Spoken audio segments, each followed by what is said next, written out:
Hi, everyone. I'm Christine Tulley, President and Executive Writing Coach at Defend, Publish, and Lead. Welcome to episode 174, Using the Golden Month of May. I've made the argument before that May is a wonderful month for getting some academic writing done, particularly if you happen to have school-age children that are attending school, you're not homeschooling them, where they are still in school for a couple more weeks in May, or possibly going into June, but you're out of class for the spring semester. So in my case, the timing lines up really nicely for this. My finals week is the first week of May, so the time that you're hearing this podcast recording would be right after finals week has ended. But my children don't get out of school till somewhere around May 26th, 27th, something like that. So I have a couple of weeks at home where everybody is out of the house, which is a dream if you're an academic parent trying to get some work done. But it also, I found, is a really great time to start thinking about what kinds of summer projects to work on in a way that isn't, let's just say, saving up projects for the summer.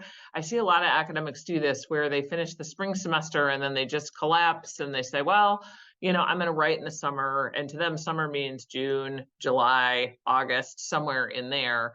Particularly if you're in the Northern Hemisphere, then obviously it would be the winter. But yeah, so it tends to be a time that it's sort of this like dream little window where you could get some work done.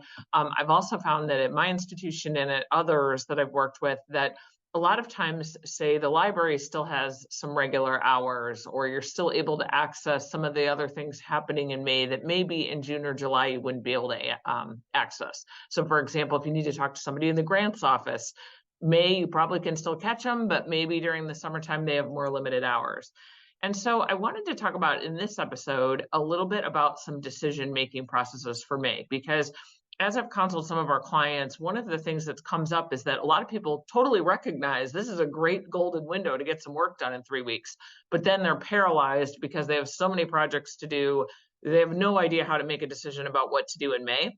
And so I drafted out on a piece of paper a little flow chart I made for a client, but I'm going to share it here.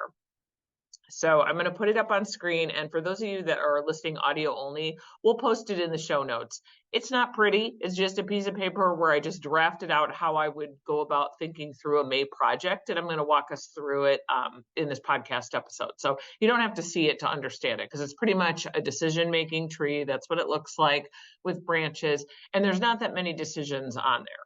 Because when you're trying to decide what to do in May, unlike other times of year where I will sometimes say, you might want to have a good writing project mix. We've done an episode on the writing project mix.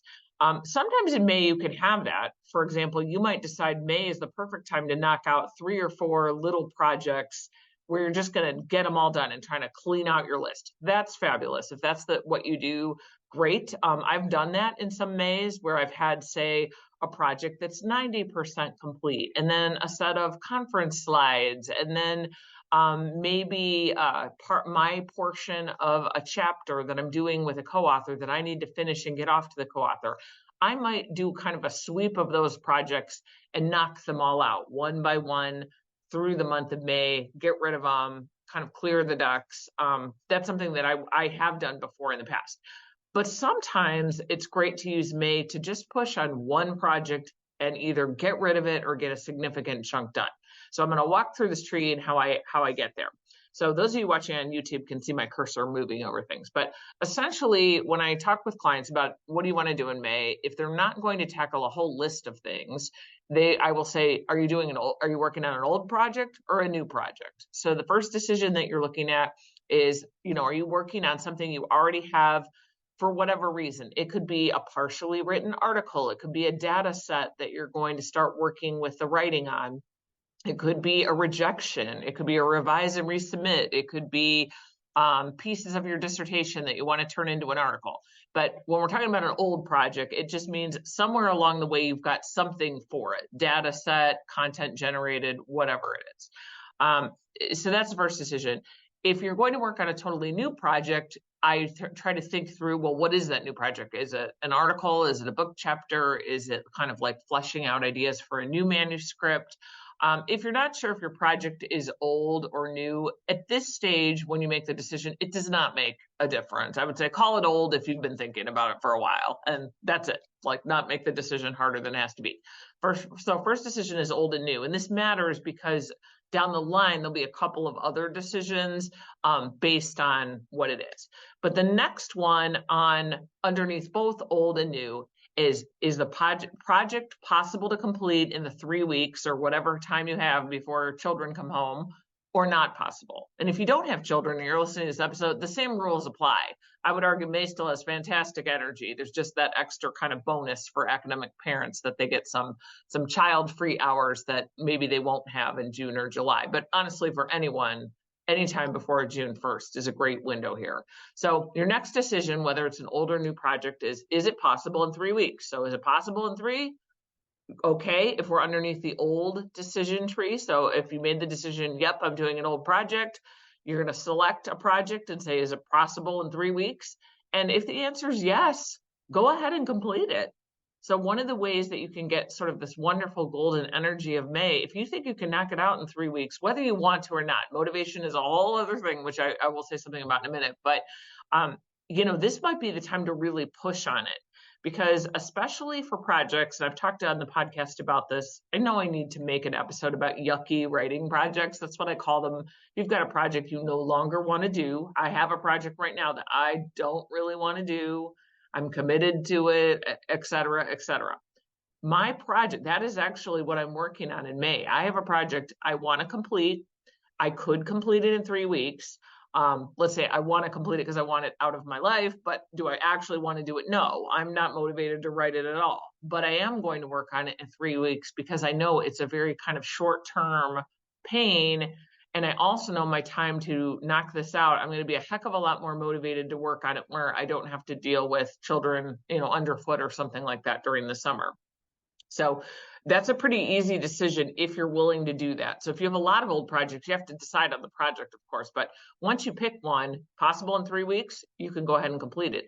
If it's not possible in 3 and it's an old project, my next kind of criteria is, could you get 2/3 of the way through?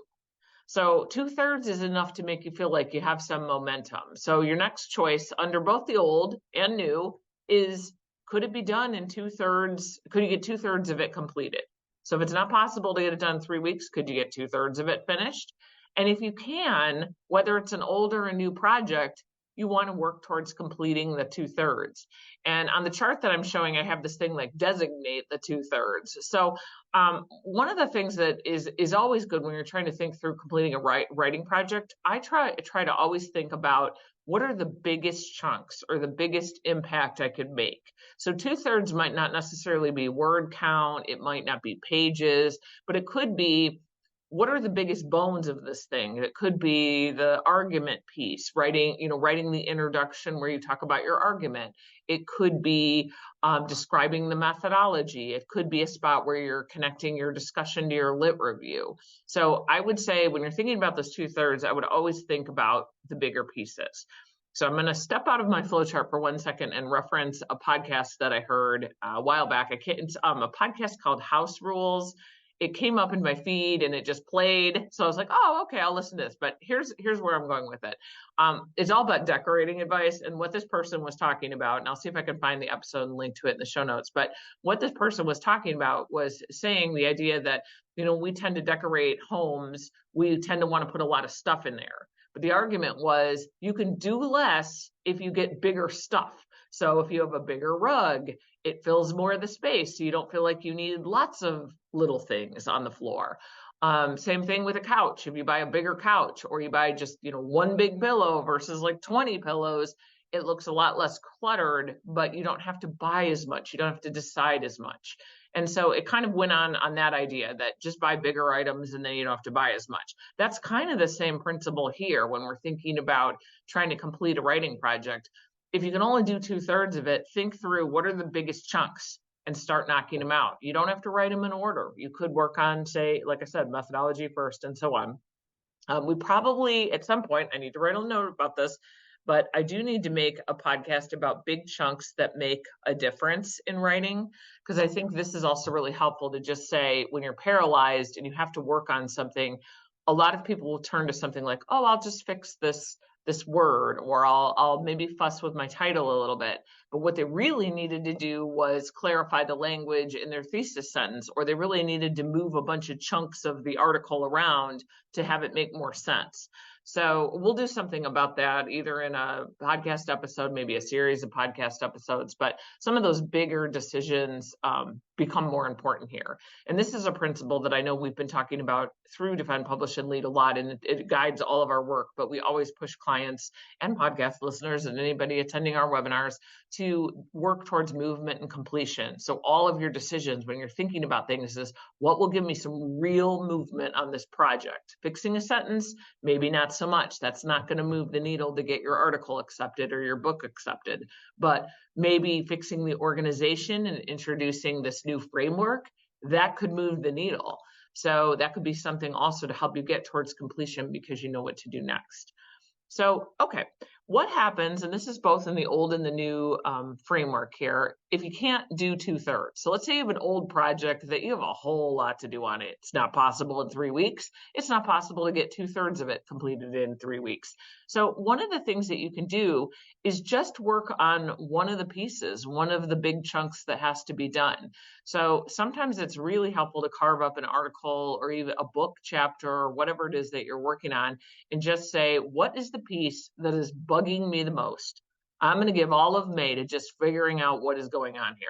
So I had a client that I worked with a while back, and one of the things that we found out was this was somebody working on a dissertation.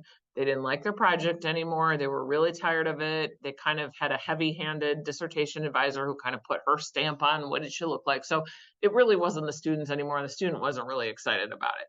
But one of the things that we did do was, and this is kind of getting back to the idea of a yucky writing project and getting it finished, but one of the things that we talked about was, what are the most painful parts to do on this project? And one of the things was writing about the discussion and the findings, because this person was not excited about writing about the findings because they just, I don't know, they just didn't care. They you know, it was a dissertation advisor's project, maybe more so than theirs. And they just weren't that excited about it. So what we did instead was to think through, okay, what are the findings that have to go in here? And let's kind of deal with them one by one and work with them even on the paragraph level. Let's write 2 paragraphs on that one finding, go. And we worked through that day by day in the month this was in the month of April, because it was kind of like the same idea with a deadline. But that was one way to get it done. So you might think through with an older project or a project that's been hanging around for a while. Yeah, you know, maybe that would be a way to tackle it. For a newer project, a couple of other things that would be a little bit different with a new project. It's still the same decisions. Is it possible to do it in 3 weeks? Yes, maybe knock it out. If you really could do it in 3 weeks, I've had some people that really are excited about an article idea. You know, an article, let's say, is anywhere between like 20, 35 pages, somewhere around there. We've had clients push a whole article out in 3 weeks and just see what happens. Part of that is I do have some academic parents that have the time where they could write all day while children are in school without having teaching responsibilities or administration. But that would be another one. So you don't always have to pick an old project. If you're leaning, your energy is more towards something new, go ahead. Same thing with the new project. If you can't do it in 3 weeks, you know, can you get 2/3 of it done? Again, you want to think through what chunks you can get done. But for a new project that's not possible, the only thing that's a little bit different here between an old and new decision making is just, is it a smaller project or a bigger project? Because I would argue from here, you have 2 different decisions to make. For a small article or a chapter, I would still argue trying to figure out what that article is going to look like in terms of, okay, the journal I want to submit it to normally has literature review sections that are between 8 and 12 paragraphs. Well, you know, you need to write 8 and 12 paragraphs. Is that going to be one of the chunks you're going to work on? So, you know, doing some reverse engineering on model articles is a good way to kind of think through what a new article might look like. But you also could get some free writing done just under some general headings like intro, lit review, discussion, and so on, and work through it that way. Or if you're not using that type of a format, let's say you're working in literature or philosophy or something like that, just making some quick topic headings. These are topics I know I want to discuss, start doing some writing underneath. For something bigger like a book, one of the best ways I think to get started on a new book that you're dreaming about is to start with thinking through what the major chunks of the book would be. So some people write a table of contents. Other people say, I know I want to make these 3 or 4 arguments in this book.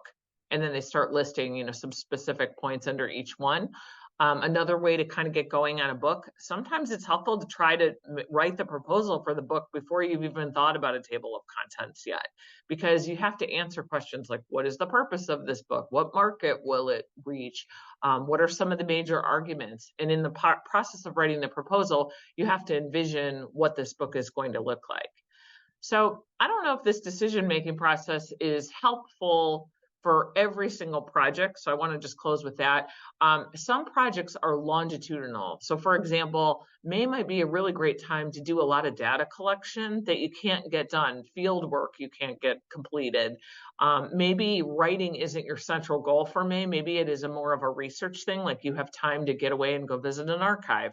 But whatever it is, I would argue not to use May as sort of a throwaway month for writing. And for a lot of us, it's a really great time to get some work done before the actual summer months kick off, again, particularly in the Northern Hemisphere, when things slow down a little bit.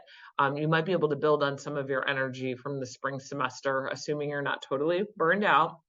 And then one last thing for academic parents, just as a quick note, this is something that we say in webinars that we've done for academic parents, but if you do have the luxury of being home by yourself before your children get home, it is also totally fine to take a couple of those days just for yourself to do a few things. This episode is not really about academic parenting, but let me just throw out a couple things that came out in one of our working groups that we had last night. If this is you, you're an academic parent, you got school-age children, on your doorstep in a couple of weeks. One of the things that I know a lot of the parents talked about is sort of going through some things in the house, getting a little bit organized, getting rid of, looking at summer clothing, making sure there was activities ready. Do you have the sidewalk chalk? Do you have the bubbles? Did you renew your Zoom membership? All the things that you might be doing. But just taking care of some of those things, but also looking even ahead to some of the events in the summer to see if you can plan some days, maybe some trade-offs with other academics for childcare or something like that, or camps, just kind of doing a little bit of legwork just to see if you can build in some more writing time. So hopefully this will help, and I will make sure that we post the image in our show notes. One last thing I also want to mention is that the Textbook and Academic Authors Association is one of our sponsors. I mention all the time how I don't like ads and stuff in podcasts, and I still don't. I really don't like advertising in podcasts, particularly where we're trying to get information. So they are the only sponsor we have, just because that's an organization I actually use. But why I'm talking to you about them today is just very briefly, they put all their brand new memberships on sale for $30 for the whole year. If you are somebody that has never joined TAA, you can join for $30. I'm not sure if our discount code will still work with that. I will put it in the show notes, but if so, that might mean you get it for $20 instead of $30. So just want to throw that out there, and happy writing this week.